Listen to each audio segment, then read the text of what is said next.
Here we are. This is from St. Patrick's Day, 2007. Winter storm. And Arjun has successfully been digging away, making an igloo. He's cutting away the inside. After first we packed everything down and made this giant pile of snow, jumping on it, climbing on it, getting it ready for digging.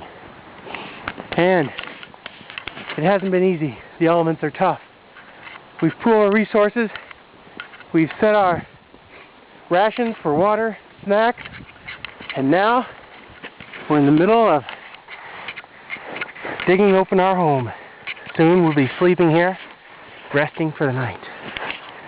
We'll report back later. This is Arjun and Brian Fulp reporting live from Honesdale Campus, USA.